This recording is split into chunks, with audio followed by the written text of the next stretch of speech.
Vamos ler o Evangelho de Marcos, capítulo 1, de versículo de 29 a 39. Logo saindo da sinagoga, veio para a casa de Simão e André com Tiago e João. A sogra de Simão estava acamada com febre e logo lhe falaram a respeito dela.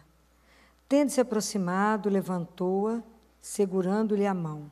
A febre a deixou e ela o servia. Ao cair da tarde, quando declinou o sol, trouxeram até ele todos os que estavam mal e os endemoniados. A cidade inteira estava aglomerada à porta. Ele curou muitos que estavam mal de diversas enfermidades e expulsou muitos demônios, mas não permitia que os demônios falassem, porque o conheciam.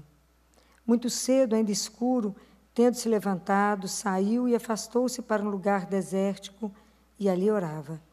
Simão e os que estavam com ele o buscavam. Quando o encontraram, disseram-lhe: Todos te procuram?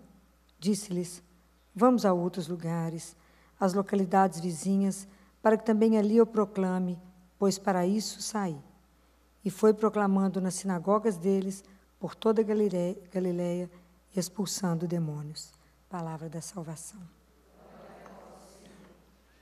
Esse trecho do Evangelho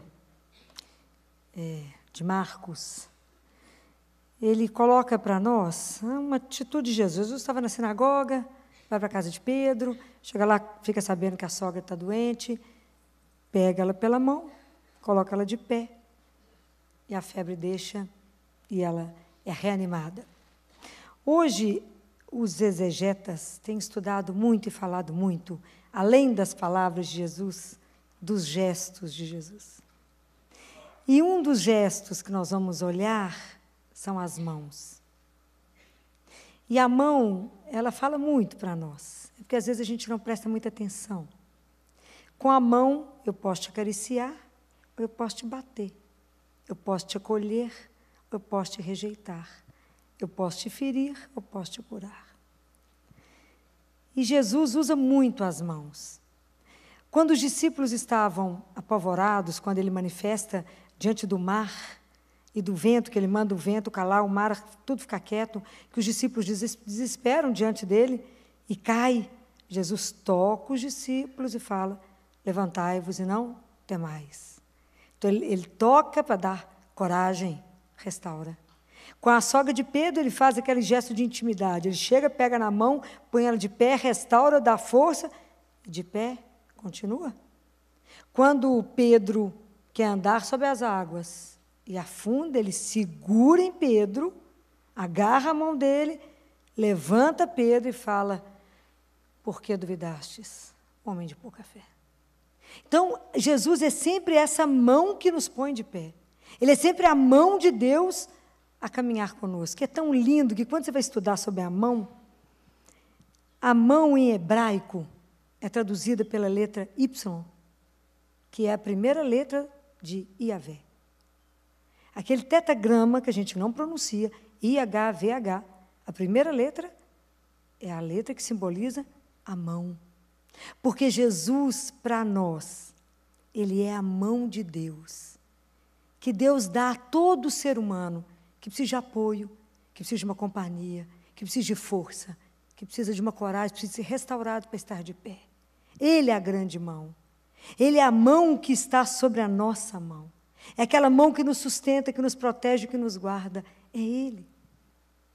Jesus é essa mão de Deus. E essa é a grande experiência que nós cristãos precisamos fazer pela nossa vida até voltar para a casa do Pai. Entender que Jesus é a mão de Deus estendida para nos sustentar até chegar em casa. Nós precisamos de experimentar isso. O que é viver com Deus, sabendo, contando que Jesus é essa mão, que se eu estou no chão, me põe de pé. Essa mão que me sustenta, que restaura, que me dá coragem, que me faz companhia e que fala: anda, estou aqui, eu te guardo. E ao mesmo tempo é a mão que nos cura. Porque quanto Ele curou? Quanto? Imagina quando encontrou os leprosos, que Jesus teve compaixão, encostou neles e o restaurou e fez ele ficar inteiro. Ele não curou só a lepra, curou ele inteiro.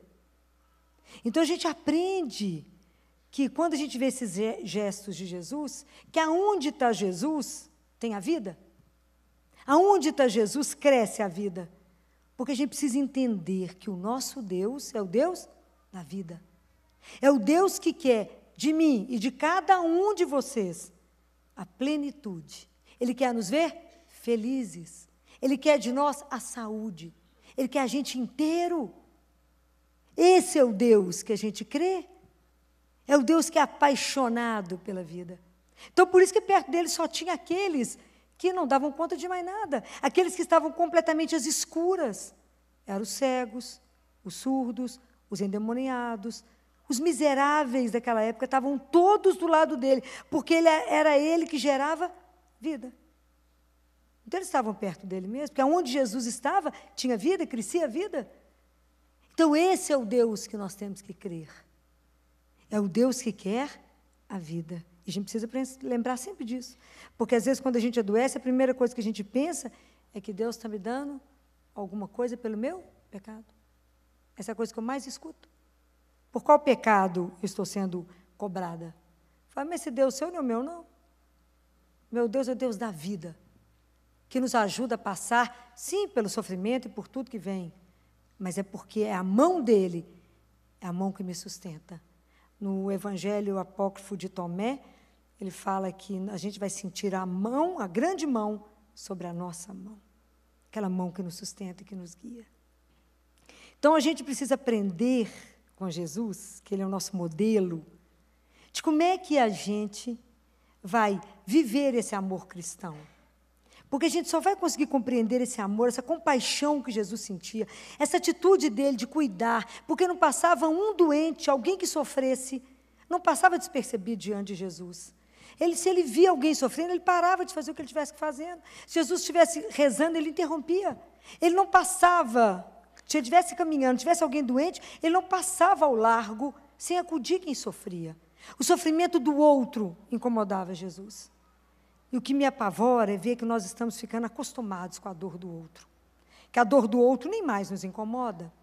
Que é tanta notícia de morte que essa morte já nem mais me incomoda. Então, é morte em estradas, é morte por violência, a gente vê a natureza morrer, a gente vê tanta coisa acontecer e a gente não reage mais. Nós estamos vivendo uma normose, tudo é normal e não é normal. O sofrimento não é normal, não é isso que Deus quer para nós. Então, se eu vejo uma situação de sofrimento, como é que eu posso ajudar o outro? Como é que Jesus faria? Então, a gente só vai entender esse amor cristão, nós só vamos não entender, nós vamos começar a viver esse amor. O dia que a gente compreender que Jesus amou tanto a vida, Ele ama tanto a nossa vida, que Ele viveu a nossa morte, mas por uma única razão, para nos dar e abrir as portas da eternidade. O dia que a gente entender isso, que Ele apaixonadamente pela vida, tão apaixonado, que a morte para Ele venceu, para nos dar de volta o direito de continuar vivo. A gente não tem dimensão disso, não. Porque o dia que a gente tiver a dimensão disso, o sofrimento tem um outro caráter. E a morte não me amedronta mais. Porque ela não tem a última palavra. Pois foi isso que Ele fez. Ele te deu o direito da vida eterna. Então, se eu começo a compreender isto, eu começo a ver o outro que sofre com outro olhar, eu passo a ver com o meu coração. É diferente. Porque a doença é a pior experiência, a experiência mais dolorosa que o ser humano passa.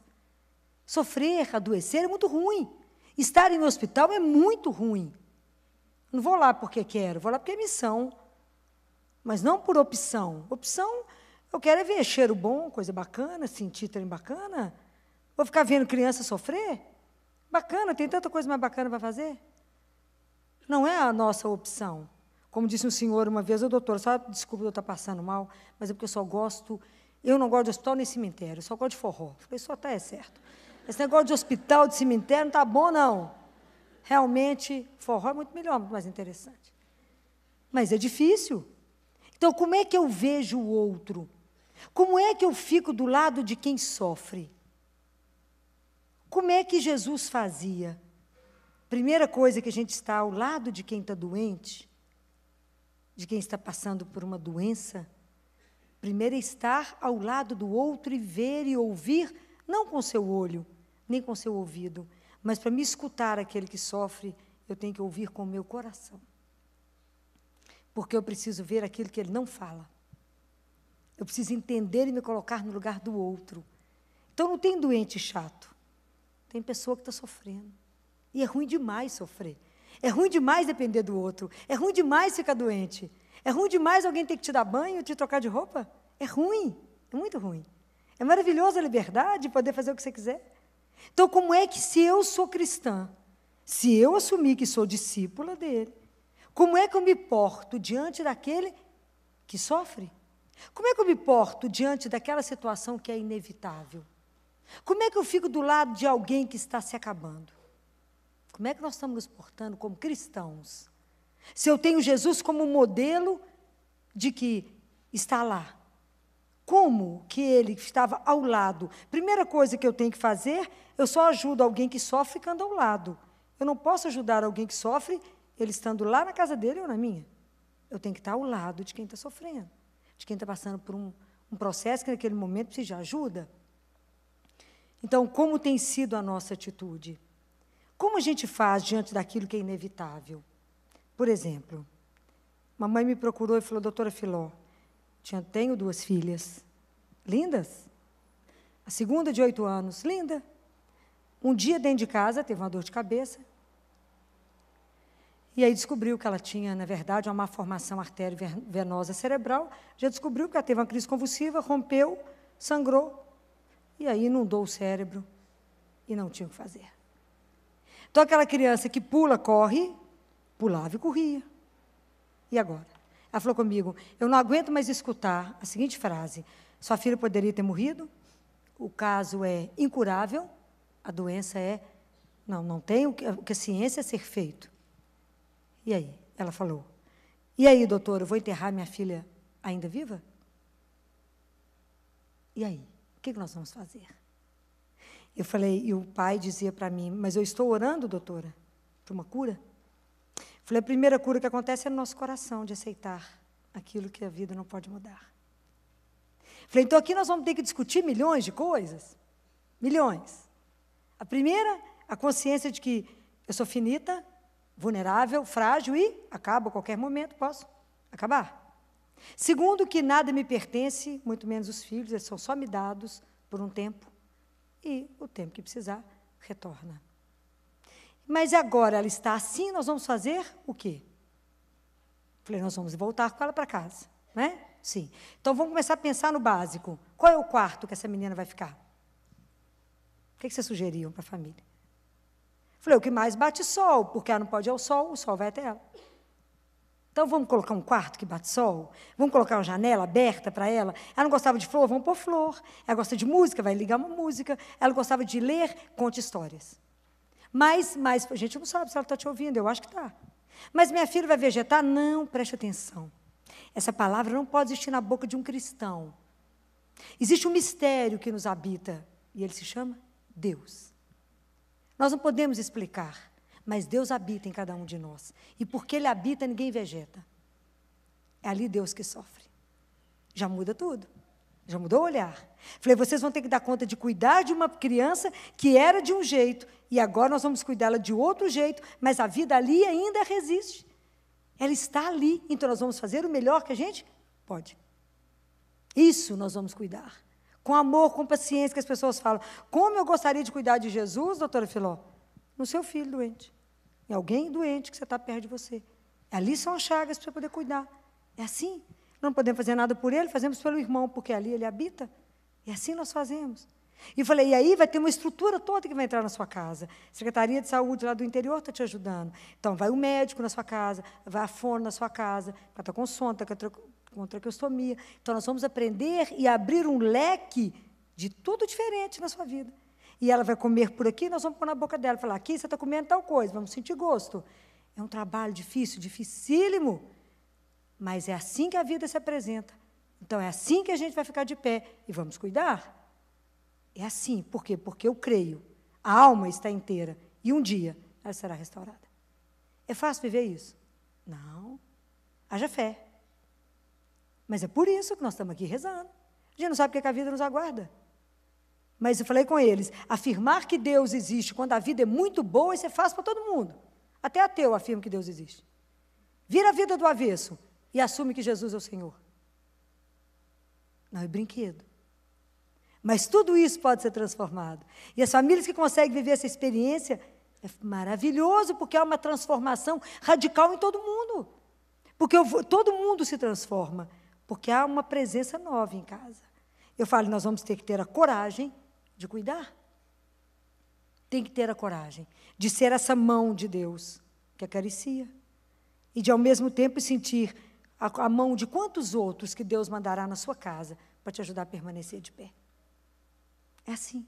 É com coragem que, se a gente souber, nós vamos levar isso numa leveza e numa beleza de saber, era assim até aqui. Não é mais daqui para lá. Será de um outro jeito e a família vai se adaptar de um outro jeito. E é tão interessante como é que a criança vê as coisas de uma outra forma. Eu perdi um tio, deve ter um mês, mais ou menos, um mês e pouco, e eu fui na casa da minha tia, estive aqui com a família no dia que ele morreu, foi uma morte súbita. E aí eu fui para lá. E eu estava visitando a minha tia, e todo mundo chorando. O neto de 5 anos falou assim, primeiro ele chamou a tia, a mãe dele, falou assim, mamãe, a Filó, ela é crente? Porque o assunto dela é só Jesus. Primeiro ponto. Segundo, ele já começou a me amar a partir daí. Aí ele falou assim, ô mamãe, eu posso falar uma coisa? Eu falei, pode falar, Luiz Henrique, pode falar. Aqui, o vovô não foi morar com Jesus? Foi. Ele tá bem com Jesus? Tá. Então por que está todo mundo chorando? Vamos parar de chorar, ser feliz e seguir a vida. Porque nós não vemos a coisa nessa simplicidade. Vamos seguir a vida? Ou tipo, vamos tomar um sorvete? Falei, vamos embora, minha filha. Vamos entrar no carro, tomar um sorvete, vai ser a melhor opção. Mas é porque a gente não vê e não crê dessa forma, não é? E aí, como é que a gente é despreparado? Como é que a gente tem, às vezes, acontece uma coisa na nossa família e a gente não sabe o que fazer? Mas porque a gente não faz o olhar da fé? Não é? A gente precisa rever essas coisas. E outro dia recebi um telefonema de um jovem que falou comigo, Filó, eu estou com uma irmã morrendo de câncer. O câncer só multiplica. Não há mais o que fazer. Eu queria saber como é que eu faço. Como é que eu faço? Falei, a gente tem que ter coragem de conversar. E a gente precisa começar a ter coragem de conversar esses assuntos. Então, chega perto da sua irmã e esse assunto vai ser em várias fases. Vocês vão chorar? Claro que vão chorar. Mas assenta com ela, fala, ela já sabe, não precisa esconder nada, ela já sabe como é que está a situação dela. Então, a gente não sabe quantos dias você tem, 1 mês, 30, 60, não sabemos. Como é que você gostaria de viver seus últimos dias? Olha, a gente precisa conversar. Sabe que você é minha irmã nesse período e eu te amo? Você sabe o que você foi importante para mim até agora? Você sabe, conversa. Qual é a mão que você quer que segure a sua mão na hora da sua ida? Você está me olhando assustada, né, Beth? É assim, a gente precisa ter coragem para conversar essas coisas. E as coisas que você tem, como é que você quer que disponha? Como é que você quer que faça com as suas roupas, com o seu sapato? Como é que você quer? O dia que a gente aprender a conversar isso com mais naturalidade, será melhor a ida e quem fica.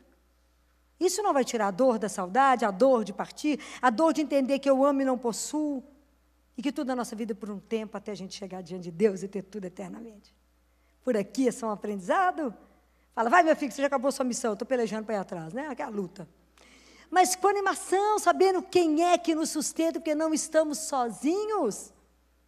Então, como é que nós estamos nos comportando quando a gente vê a atitude de Jesus que não fugia do doente? Como é que nós estamos? Fala, não, fulano está doente, não vou lá de jeito nenhum.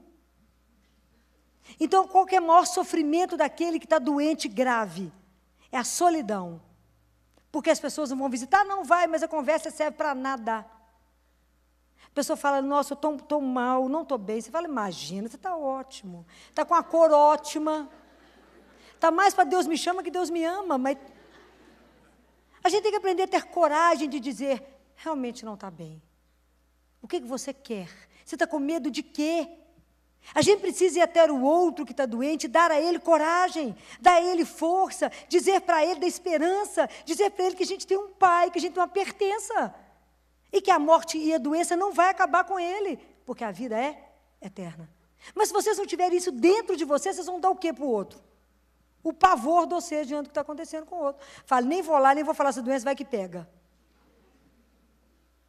É assim, porque não temos a ousadia da nossa fé. A ousadia de falar, essa doença não te destrói. Você é mais do que isso. Muito mais do que isso. E é isso que a gente precisa aprender. Porque na medicina, o que eu aprendo? A curar e a cuidar muito bem de órgãos. De órgãos. E há altas curas. Mas se eu não aprendo, que eu não trato, não é um órgão, mas uma pessoa, eu tiro a doença e volta outra coisa. E volta um vazio, uma depressão, uma falta de sentido. Então, você curou uma coisa, igual um amigo meu me ligou, Filó, eu saí do infarto. Teve morto no infarto. Eu saí do infarto, mas eu estou com vazio maior do que o meu tamanho. Então, enquanto eu não entender que a gente cuida da pessoa inteira, então eu preciso de quando eu sou chamado, ou de quando a gente acompanha alguém, ou um amigo, alguém que está do seu lado, doente, eu tenho que olhar ele inteiro. Inteiro. Tratar uma pneumonia é muito fácil. Mas teve pneumonia por quê? Está se sentindo só? Está triste? Também está querendo morrer? Por que você adoeceu? Aonde a sua alma está sofrendo? O que está dentro? Que sonho não está sendo realizado? O que não está bom? Se Deus quer a completude, a realização do ser humano, se Deus quer a nossa alegria, a nossa felicidade, por que a gente está adoecendo? O que está acontecendo? Aonde está o erro? O que houve em nós? Que está quebrado, que está precisando do grande médico nos curar? Mas para muitas pessoas você vai ter que mostrar isso. Falar, Ele é a mão que te ajuda. Seja essa lá a situação que você estiver vivendo. Você crer nisso, mostrar que a gente tem um Deus que é vivo, que nos acompanha?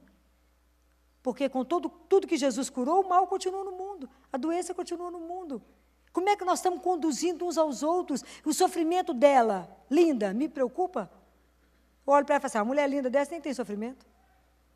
E a dor? E aquele que está guardado que ela não foi capaz de dizer? Por que a gente não sabe de nada uns dos outros? Porque a gente não olha para os outros. A gente olha só para a gente. Só o meu problema que é importante. Então, quanta gente está sofrendo do nosso lado? E a gente não está percebendo. Quantas crianças de 10 anos tentando autoextermínio? O que está acontecendo? Quantas crianças de 12, 13 anos com os braços cortados? O que está acontecendo? Aonde está essa dor? Aonde está a falta de sentido? E que eu preciso ser como Jesus, ter um olhar aonde eu vejo, eu tenho que olhar com o meu coração. Então, eu preciso aprender. Aprender tantas coisas, a entender tantas coisas, a me abrir para esse mistério. E é tanta coisa que a gente vive que a gente não entende. A mão com os símbolos dela, não sei se vocês sabem que esse dedo, o polegar, ele está relacionado com o cérebro. Esse dedo, indicador, com a vesícula biliar. Este dedo está relacionado com o pâncreas e o baço. Esse com o fígado e esse com o coração. Então, a gente já escutou tantas vezes, já lemos tanta história do polegar. E a bota de 7 léguas, não já? Então, o polegar foi o menino que abriu a cabeça, seguiu a intuição, e a bota de 7 léguas, na leitura, ele se abriu para os 7 dons do Espírito Santo. Mas como a gente não entende nada, não lê nada, não pensa em nada, vai no rolo de nada. Mas é preciso acordar para tantas outras coisas que estão acontecendo. Tudo que foi feito em nós e criado, tudo é muito lindo, há um mistério que a gente precisa ver, que a gente precisa descobrir. E que às vezes a pessoa doente fala, mas eu não vou ver nada. Vai, às vezes naquela pessoa que está doente, você vai descobrir coisas belíssimas. Você vai ser a oportunidade das melhores conversas. Então, eu falo que o meu relacionamento com o Padre Dalmo, a última semana dele foram as nossas melhores conversas. Mesmo que a gente ria e chorava da morte. Mesmo que quem estava do nosso lado devia olhar para nós dois e falar, acho que eles não estão sabendo da gravidade, né? Porque eles riem e choram. Né? Deve olhar e falar, esses dois estão rindo de quê? A gente ri da morte. Que eu olhava para mim e falava assim, não pede minha cura. Estou pedindo, não. Filho, olha, ele abriu um olho e falou assim, o que você está rezando aí agora? Estou rezando só, não estou pedindo nada, não, rezando apenas. e onde a gente pôde falar de tanta coisa bacana, da presença, da amizade, de amar alguém, tanta coisa linda, conversamos nos últimos dias, né, até ele ser entubado. Despedimos ainda, ele ainda me deu a bênção antes dele ser entubado. Então, por que às vezes a gente demora para conversar tantas coisas importantes? Por que demoramos tanto para poder descobrir tudo isso? Então, quantas coisas, e eu falo, descobrir em nós mesmos. Quão pouco a gente se olha, quão pouco a gente se conhece. E o grande desafio da nossa vida para chegar até Deus é se conhecer. É se conhecer. Então, quem tiver oportunidade, leia São Bernardo de Claraval, sobre conhecimento de si. Aprenda a se conhecer. Esse é o grande mistério, esse é o grande desafio da nossa vida, aprender a se conhecer. Então, entender que Jesus, a presença dele na nossa vida, diante de alguém doente, Jesus não é mais uma opção terapêutica. Não é eu dou tal remédio, mais a oração. Não. Eu preciso entender que a vida ela é muito ampla e que Deus é a raiz e o centro de tudo na nossa vida. Ele é o centro. E que a gente precisa entender que Ele nos quer inteiros. E se algo está acontecendo, que eu estou ficando quebrado, aprenda a contar para Ele aquilo que não está bom. Aprenda a ver e ler e traduzir aquilo que não está caminhando. Eu acredito que à medida que as pessoas forem perdendo o medo de Deus, entendendo que a melhor coisa que pode acontecer na sua vida é crer num Deus tão maravilhoso, que nos sustenta, que não nos abandona, que é a força que está conosco, que é a mão que te leva para a casa do Pai. Eu acho que muita coisa em nós vai mudar. Muita coisa vamos caminhar de um jeito diferente. Vamos poder ter a coragem de assumir, né? Porque enquanto você não viver essa verdade, você não é capaz de levar essa verdade para o outro. Enquanto você não tiver medo de enfrentar as suas dores, seu sofrimento, na luz de Deus, ver um sentido para tudo isso, e também não temer a morte, porque sabe que na hora que você fecha os olhos, não encerrou aqui. Encerrou aqui, mas nós continuamos diante dele. Tem muita coisa para viver, porque é eterno. Nós vamos conseguir entender e viver a nossa vida com sentido. Porque quando eu vejo isso com sentido, eu vou viver e cuidar daquele que está perto de mim. Por quê? Porque tudo é muito rápido. O tempo que eu tenho para cuidar de você é agora, é nesse momento. Esse é o programa cristão que o Papa falou. Que nós temos que ter o mesmo coração de Jesus. A gente tem que aprender a ver com os olhos que ele via e sentir como ele sentia. Então, nós temos que cuidar do outro pontualmente. Se hoje você está com fome, eu te dou comida agora, independente dos programas que existem para isso. Você está precisando de uma roupa, é agora que eu te visto. É com sede agora, é nesse momento que eu tenho que estar atenta à necessidade do meu irmão como Jesus teve. Se decidimos ser cristãos, temos que repensar como estamos olhando o sofrimento do outro. E o nosso próprio sofrimento. Porque, na verdade, como dizia São Francisco, todos nós somos leprosos. E há tanta coisa para ser curada dentro de nós. Há tanta lepra para que Deus cure. Quanta coisa que a gente não sabe que tem. Quanta coisa que está precisando, feridas às vezes tão profundas, que não estão deixando a gente caminhar. Que a gente está precisando de pedir hoje a Ele. Que Ele, com essa mão abençoada, venha nos tocar. Para Ele nos curar de tantas enfermidades, porque elas podem não ser físicas, mas podem ser psíquicas, podem ser emocionais. Quanto medo eu carrego, quanto medo de me entregar, porque às vezes eu fui ferido há tanto tempo atrás, e eu não me encanto com mais ninguém, não me enamoro de mais ninguém, e não me permito ter alguém. Eu prefiro ter encontros fugazes, rápidos, e não me envolver, porque se eu me envolver, me entregar, o outro vai me machucar. Então, às vezes, quanta coisa na nossa vida está amarrada, está parada, porque eu não me olho, não sei o que eu preciso, não sou capaz de reconhecer em mim que é algo que também precisa, da mesma forma como Jesus pegou a sogra de Pedro, colocou ela de pé e deu a ela força e confiança, na minha vida também, hoje eu posso estar precisando da mão dele, para que venha até mim, me sustente, fala, Jesus, me ponha de pé de novo, me ajuda a começar outra vez. Me ajuda a caminhar outra vez, na consciência que caminho na sua presença. Me ajuda a força de cada dia. Me sustente, que a sua mão poderosa seja o meu socorro. Eu sei que o Senhor cura os corações que estão quebrados, o Senhor nos enfaixa, cura as nossas feridas, enfaixa, porque o Senhor é bom. O o Senhor é misericórdia, e o Senhor não quer ver seus filhos doentes. Ele não nos quer. Você imagina que você tem um filho. Você quer que esse menino aprenda a andar, a correr, a subir e a ir. Deus quer isso. Ele quer que a gente também se realize, que a gente também seja capaz de correr, de voar, de fazer tantas coisas. Ele nos criou para sermos felizes. Guarda isso. Guarda isso. Deus te criou para você ser feliz. Guarda isso no seu coração. Se algo não está bom, está precisando de cura, a mão que nos cura é uma só. É de Jesus. Hoje Ele vai nos tocar. Hoje nós vamos pedir a Ele, na presença dEle aqui, que Ele seja a mão que venha, muitas vezes em coisas que nem eu sei que eu estou precisando. Então, quando vocês, não só aqui, quando vocês receberem a Eucaristia, fala com Ele: Jesus, cura aquilo que eu não sei que precisa ser curado. Cura aquela ferida que nem eu tenho consciência que foi feita em mim. Que às vezes lá na minha infância e que está me pedindo de viver alguma coisa hoje. Vamos pedir a Ele. Fala: Jesus, nós estamos recomeçando um ano. E eu quero caminhar sabendo que eu tenho uma mão firme que me conduz. Uma mão que me sustenta. Uma mão que não falta. Uma mão que nunca vai me abandonar. É a cena da criança, que é aquela cena apaixonante da criança de 2, 3 anos andando de mão dada com o pai e com a mãe. Eu quero estar seguro daquele jeito. O senhor parou, eu paro. O senhor andou, eu ando.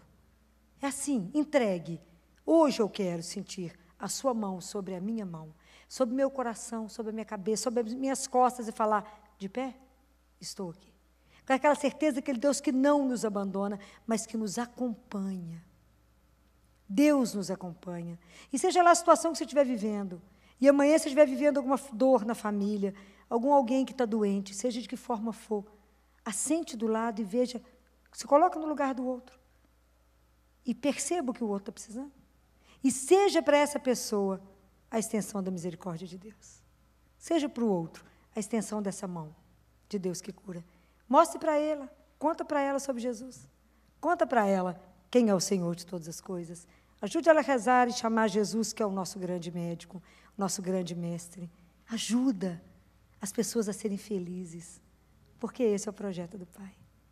E que em 2018 a gente possa ser muito feliz. Mas muito feliz não sozinho. Primeiro que nós temos aos outros e temos Jesus, que é o nosso grande companheiro.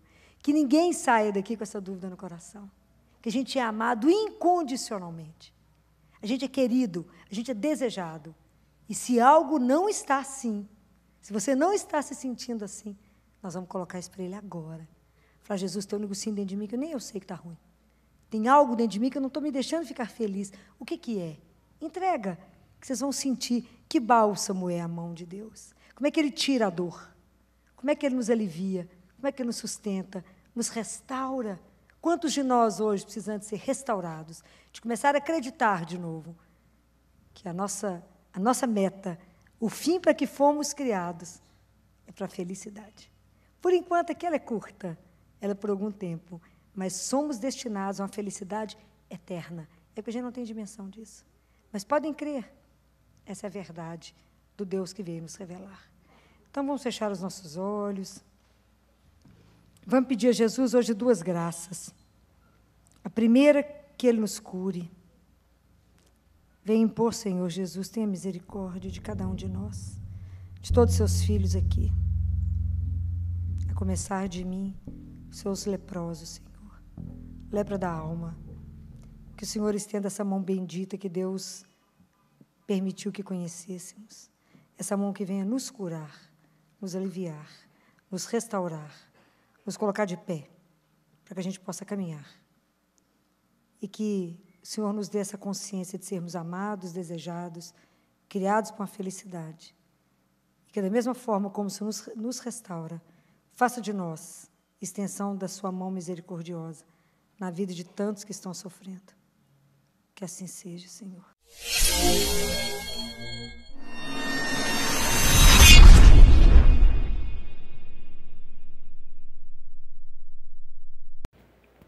Louvado seja nosso Senhor Jesus Cristo, para todo sempre seja louvado. Olá, meu irmão, olá, minha irmã, paz e bem.